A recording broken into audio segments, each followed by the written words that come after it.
Hi, welcome back to my channel. My name is Cole, and today I'm going to be talking about what I learned in 2020. So, it's only 3 things, so hopefully it's a short video, and let's get started. So, I don't like that. Let's get started. But anyway, let's jump into it. First thing that I learned in 2020 is setting boundaries. Now, setting boundaries is a very important thing to do.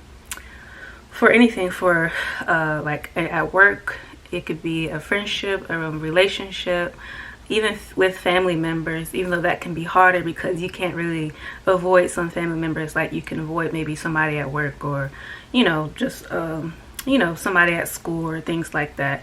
But setting boundaries is very important, and that is one thing that I learned.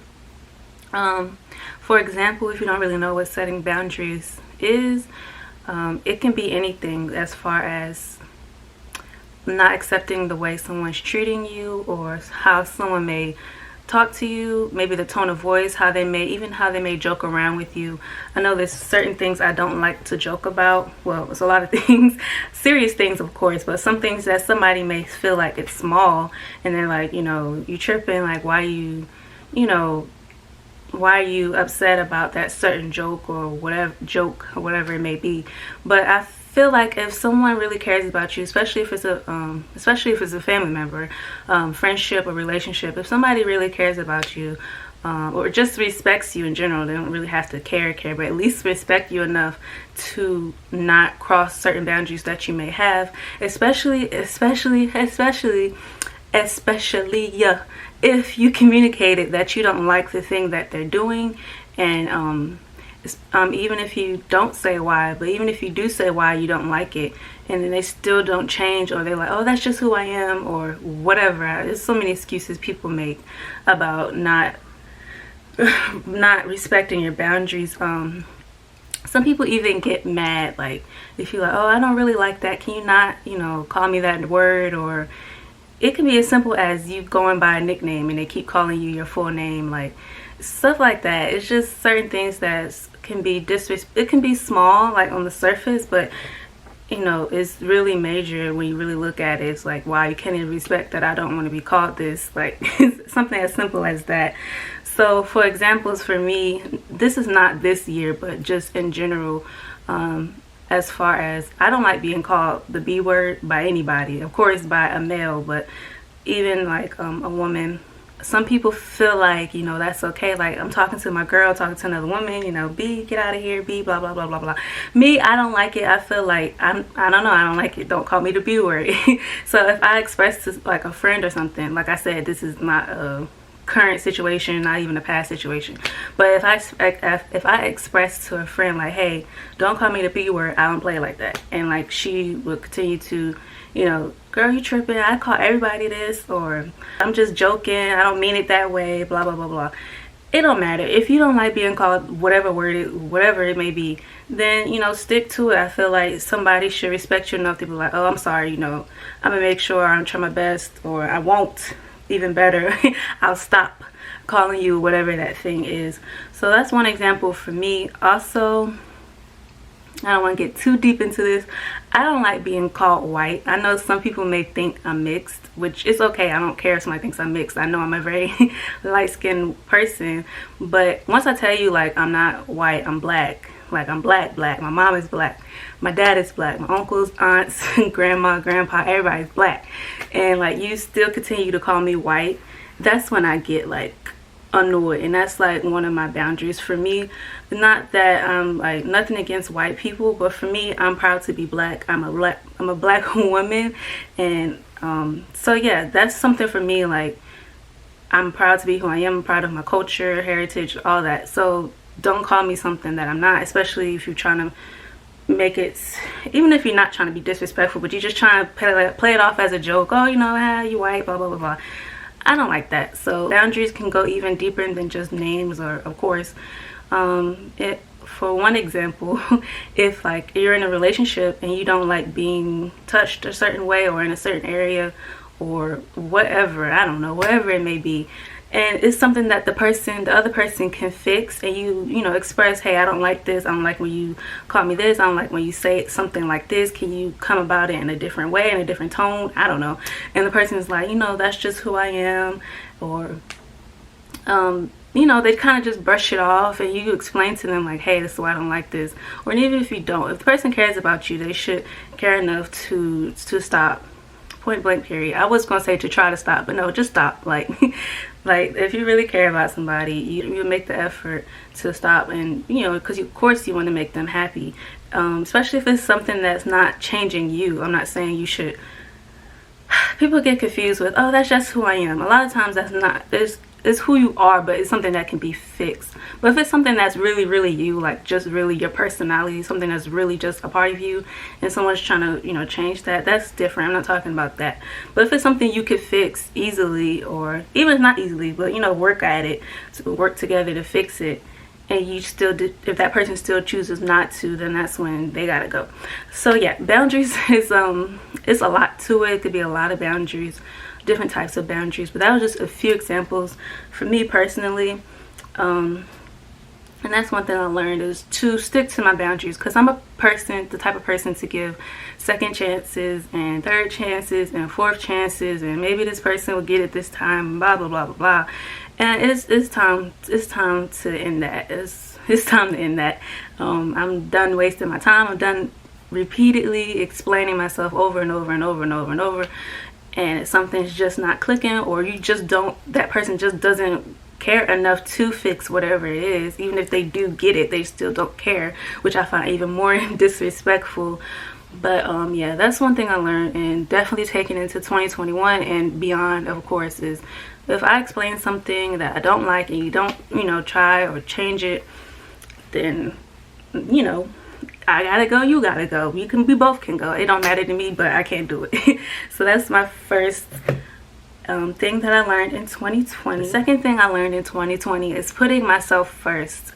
If you watched the Get to Know Me video, I think I was talking about how I'm like a selfless person, and I always put people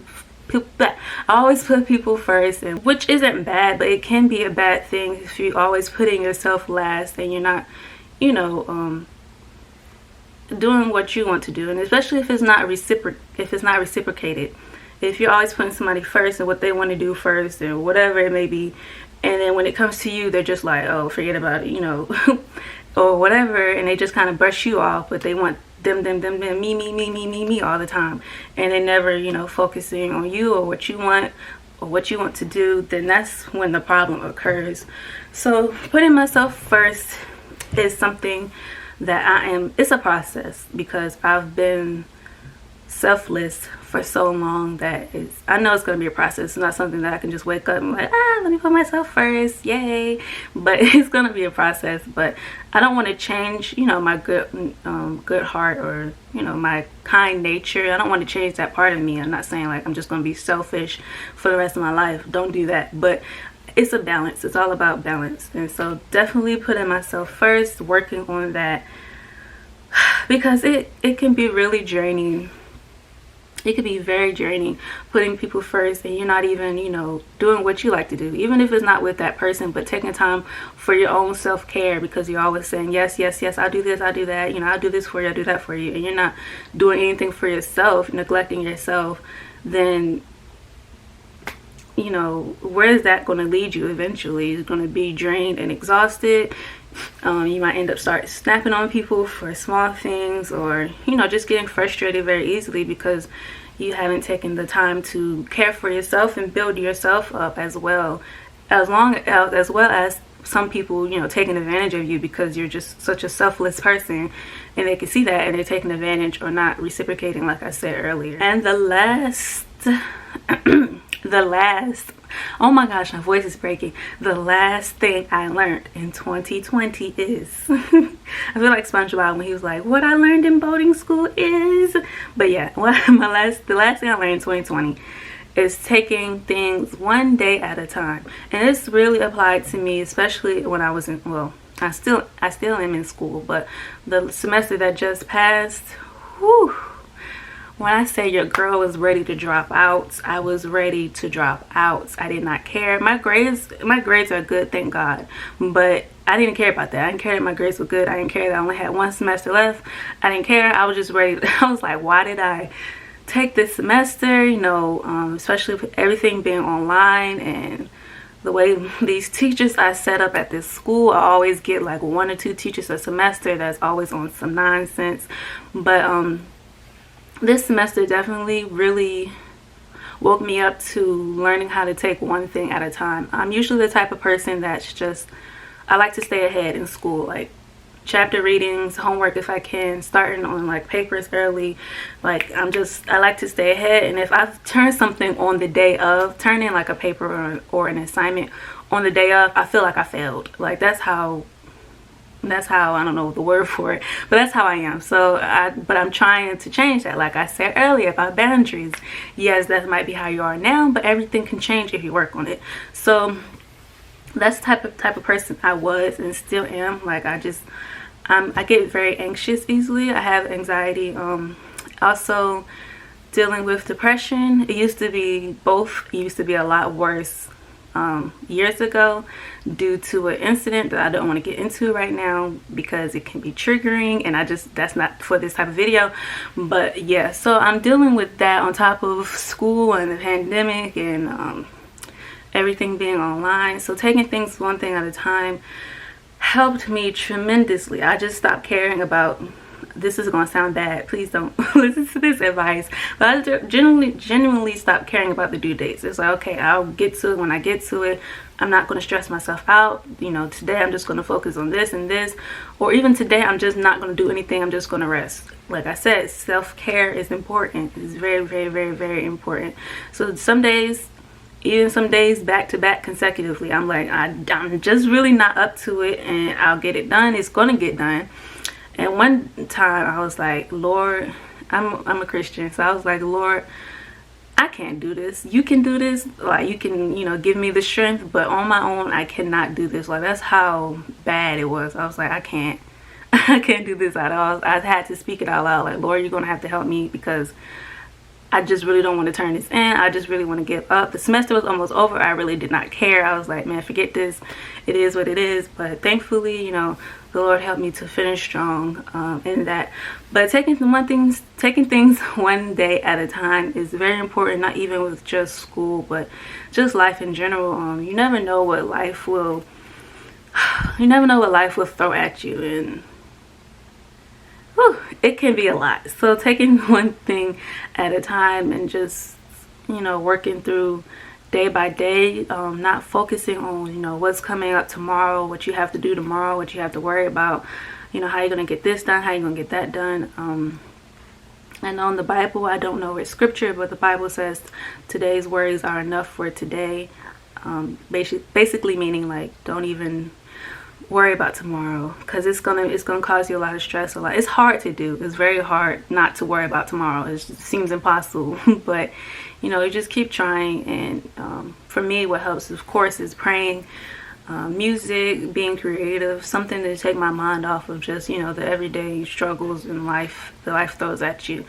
So yeah, those were the top 3 things that I learned in 2020. I feel like it's very, very important to reflect, not even on the year, but just reflect on yourself and how you've changed. Of course, because I feel like, for me personally, I don't want to be, you know, December 2021 and I'm still the same person I was in December 2020. Like, I don't want that. I want to be more, I want to grow and mature more spiritually, mentally, physically, of course. Need to get back into working out pronto. But I don't want to be the same person I was in 2020 when I look back. You know, when 2021 is here and I'm like, that I didn't grow in any area. Like, I don't want that. So of course, you know, you might not be able to help what type of situation you're in, like physically, but what I can control, you know, is the type of state I'm in mentally and spiritually. So of course I want to grow in those areas, and prayerfully, you know, I would be able to. I hope so. Okay. Thank you for watching this video. I hope you got something from it. I hope you're able to reflect on other things you may have learned in 2020, and Yeah, if you like this video, make sure to like it, subscribe, comment what you may have learned, or if you agree with anything that I've said, or if you just want to add, you know, anything else in as well. All comments are welcome. Of course, somebody might comment something negative, but that's on you. That's where you are, then that's where you are. But all comments are welcome. Thank you for watching. Bye.